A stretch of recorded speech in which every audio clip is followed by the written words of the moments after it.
कराची में यौम आशूर के जुलूस पर हमले की दुनिया न्यूज को खुसूसी सीसीटीवी फुटेज मौसूल हुई है, जिसके मुताबिक हमला खुदकुश नहीं था बल्कि बम जुलूस के रूट में मौजूद एक मुकद्दस औराक वाले बक्स में नस्ब किया गया था। फुटेज में साफ नजर आ रहा है कि बम धमाके के बाद लगाई जाने वाली आग मुनज़्ज़म कार्रवाई के नतीजे में लगाई गई। फायर ब्रिगेड की गाड़ी जाए वक़ुआ के नजदीक होने के बावजूद नहीं पहुंच सकी। एक मुनज़्ज़म गिरोह दस्ताने पहनकर फास्फोरस और कटर पकड़कर दुकानों को आग लगाता रहा। इसी हवाले से मजीद बात करेंगे। इस वक्त हमारे साथ मौजूद हैं सिटी नाज़िम कराची मुस्तफा कमाल। मुस्तफा कमाल साहब, बहुत शुक्रिया, आपने वक्त निकाला दुनिया न्यूज से बात करने के लिए। ये बात आपने भी बताई और ये बात हमने फुटेज के जरिए भी देखी। ये बात वाज़ेह है कि जाए हादसा पर 2 मिनट और 30 सेकंड के अंदर अंदर फायर ब्रिगेड की गाड़ियां पहुंच गईं। सवाल यह है कि रुकावट क्या थी, आखिर किसने इन गाड़ियों को बोल्टन मार्केट तक वक्त पर पहुंचने से रोका? देखिए जी, सबसे पहले तो मैं आपको ये बताऊं कि आप ये जो फुटेज दिखा रहे हैं या देख रहे हैं, मैं इस वक्त चूंकि इस स्क्रीन के सामने नहीं हूं, लेकिन ये आपने जो भी सारी चीजें बताई ये हमारी ही जो है वो रिलीज की हुई फुटेज हैं। और ये हमारी रिलीज की हुई फुटेज हैं हमारे कमांड एंड कंट्रोल से हैं, जो कि हमने निश्तर पार्क से लेकर टावर तक को जो है वो कवर किया हुआ है। जब हमारे पास यहाँ पर निश्तर पार्क में बॉम्बिंग हुई थी, सानिया हुआ था, ये काम दरअसल जो है वो लॉ एनफोर्समेंट एजेंसीज का और पुलिस का है। ये command and control room banana, security मेरे अंडर में नहीं है। लॉ एनफोर्समेंट एजेंसीज, पुलिस जो है वो मुझे रिपोर्ट नहीं करती, वजीर दाखिला को और चीफ मिनिस्टर को रिपोर्ट करती है। लेकिन फिर भी हमने शहर के अमन की खातिर इन तमाम चीजों को बरूए कार लेकर आए और 9 और 10 मुहर्रम को सीसीपीओ कराची और एसएसपी लेवल के लोग हमारे कमांड एंड कंट्रोल रूम में राउंड दी क्लॉक बैठे हैं हमारी रिक्वेस्ट पे, इसलिए कि ग्राउंड पे हम चीजों को इंप्लीमेंट नहीं कर सकते थे। लेकिन हमने टेक्नोलॉजी अपनी ये जुलूस के शुरका की सेफ्टी के लिए हमने पुलिस को इस्तेमाल करने के लिए दिया और हमारा command and control room CPLC के पास और सीसीपीओ कराची और एसएसपी के पास जो है वो के अंडर में रहा और 2 दिन हम उनकी कमांड में थे। ना आप जो ये कह रहे हैं कि बोल्टन मार्केट से जो है वो यहाँ क्यों नहीं पहुंची इस जगह पे, तो आपको शायद वो वाली फुटेजेस आपके लोगों ने नहीं दिखाई कि जिसमें ये दिखाया गया है कि जब इन फायर ब्रिगेड वहां पर पहुंची है तो उसके साथ हो क्या रहा है। उस फायर ब्रिगेड के साथ उसको आग बुझाने नहीं दिया जा रहा है, उसके ऊपर कब्जा कर लिया गया है, उसके शीशे तोड़े जा रहे हैं और उसके ड्राइवरों को मारा पीटा जा रहा है। राइट, ये फुटेज शायद आपको जो नहीं मिली। और एक बात बता दूं आपको, ये बोल्टन मार्केट के पास जहां पर ये दुकानें जली हैं, बोल्टन मार्केट पे ही मेरे फायर स्टेशन का सेंटर है, सेंटर। और जिस सेंटर के साथ जो है वो बोल्टन मार्केट के बिल्कुल बराबर में खारदर थाने की दीवार से दीवार जुड़ी हुई है। इसके साथ बोल्टन मार्केट के फायर स्टेशन को आपको शायद ये भी फुटेज नहीं मिली है, मैं उसको जला दिया गया है। बोल्टन मार्केट के फायर स्टेशन में सबसे पहले आग लगाई गई है और बराबर में पुलिस का थाना मौजूद है वहां पे, और पुलिस जो है वहां पर खड़ी हुई भी दिखा रहे हैं। इसीलिए मैं ये कह रहा हूं कि हमारे लोगों को, फायर ब्रिगेड को कहीं से जाना नहीं था। कहीं से अगर दूर से आते स्टेशनों से तो वो वहां तक पहुंच ही नहीं पाते थे, इसलिए कि वहां पर लाखों लोगों का मजमा था।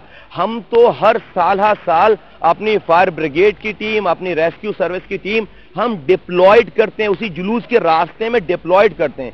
जब ही पहले धमाके के 3 मिनट 32 सेकंड के बाद पहली फायर ब्रिगेड वहां पर पहुंचती है, इसी वजह से पहुंचती है कि वो वहां पर डिप्लॉयड थी। अगर उसे कहीं से दूर से आना होता तो वो नहीं पहुंचती वहां पर। नंबर 2, आपको शायद ये भी दिखाइए, बताइए कि जो सिटी गवर्नमेंट सिविक सेंटर, जो सिटी गवर्नमेंट का हेड ऑफिस है, सिटी गवर्नमेंट का जो हेड ऑफिस है, जो कि केएमसी बिल्डिंग कहलाती है, जो कि जहां पर काउंसिल है, वहां पर 17 फ्यूमिगेशन मशीन खड़ी हुई थी हमारी गाड़ियों के साथ, उसको जला दिया गया। केएमसी की बिल्डिंग को जो है वो आग लगा दी गई। केएमसी मुस्तफा कमाल साहब, आपकी बात से भी तो इसी बात को तक़वियत मिल रही है कि यह सब एक मुनज़्ज़म कार्रवाई थी। आखिर क्यों फायर ब्रिगेड को नहीं पहुंचने दिया गया? ये बात हम जानते हैं कि लॉ एनफोर्सिंग एजेंसीज आपके तहत नहीं है, मातहत नहीं है, लेकिन आपके पास यकीनन इत्तलात होंगी, आपको बताया गया होगा कि आखिर जब ये सब कुछ हो रहा था, ये तमाम एजेंसीज लॉ एनफोर्सिंग थी कहां पर? क्यों इन लोगों को रोका नहीं गया?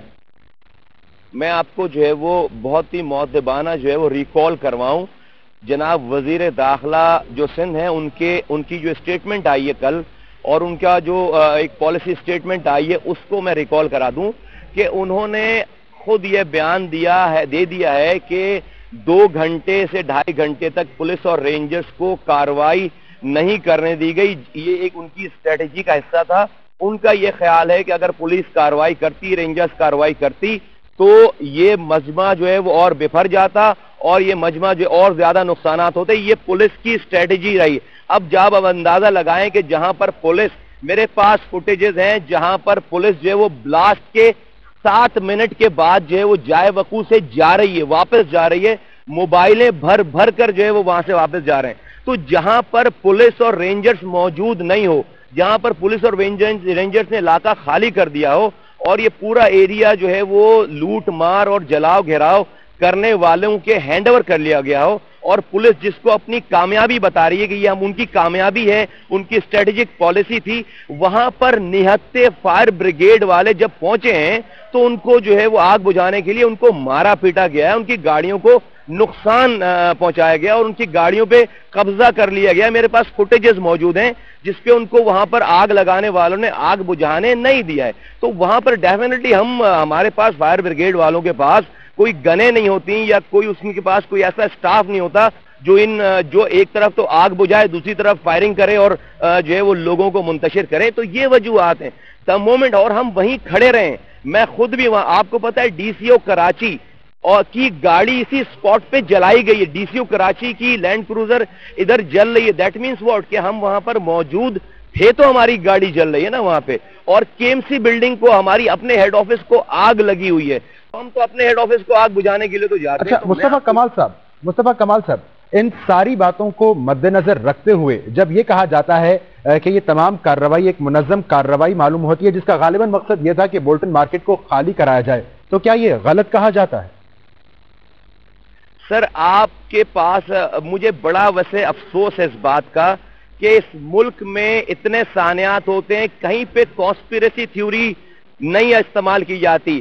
یہ کراچی کے لوگ ہی بہت ہی الو کے پٹھے ہیں کہ جن کی موت کے بعد بھی یہ کانسپیریسی تھیوری اختیار کی جاتی ہے کہ ہم اپنی مارکیٹوں میں اپنے ہاتھ سے آگ لگائیں گے اور اس کو نہیں جلنے دیں گے اس لیے کہ اس کو خالی کرانا تھی. لعنت ہے پاکستان کے تمام ان رہنماؤں پہ، لعنت بھیجتا ہوں میں تمام ان پولیٹیکل پارٹیز کے اوپر جو یہ الزامات لگا رہے ہیں. ان کے لیے میں سے بھی، اور جو میڈیا والے بھی اگر یہ الزامات لگا رہے ہیں، اگر ہمیں خالی کرانی ہوتی تو ہمارے پاس اور بہت سارے طریقے تھے. اپنی مارکیٹوں میں اپنی ہب کو، بزنس ہب کو آگ لگائیں گے، ہم اس کو نہیں بجھائیں گے. آپ کی اطلاع کے لیے عرض ہے کہ میں نے جا کر اسی مارکیٹ میں کام شروع کروا دیا ہے. وہاں پر وہ مارکیٹیں بننا شروع ہو گئی ہیں. تو اگر ان کو ڈھانا ہوتا تو میں اس مارکیٹوں میں آگ لگواتا. لعنت بھیجتا ہوں میں پاکستان کی تمام پولیٹیکل پارٹیز کے ہیڈز کے اوپر، لعنت بھیجتا ہوں میں تمام اینکرز کے اوپر، لعنت بھیجتا ہوں پاکستان کے تمام ان لوگوں کے اوپر جو ہم ہی مرے ہیں، ہم ہی جلے ہیں اور ہمارے اوپر ہی کانسپیریسی تھیوری جو اپنا رہے ہیں. پاکستان میں روزانہ بم دھماکے ہوتے ہیں. کسی بھی جگہ پہ آج تک کسی نے یہ کانسپیریسی تھیوری نہیں اپنائی کہ جلانے والا میرا شہر جلا ہے، میرے لوگ مرے اور ہم پر یہ الزام لگا رہے ہیں الو کے پٹے. بہت شکریہ مصطفیٰ کمال، سٹی ناظم کراچی ہم سے بات کر رہے تھے، اور انہوں نے بار بار یہ بات کہی کہ وہ ایسے تمام سیاسی قائدین اور ایسی تمام پولیٹیکل پارٹیز کے سربراہوں پر لعنت بھیجتے ہیں جو کراچی میں اس افسوسناک واقعے کے ہو جانے کے بعد بھی کانسپیریسی تھیوری کا سہارا لیتے ہیں. ان کا کہنا تھا کہ اگر یہ مارکیٹوں کو آگ لگانے والے وہیں کے لوگ تھے، مارکیٹوں کو خالی کرانے کے ہمارے پاس اور بہت سے طریقے موجود ہیں.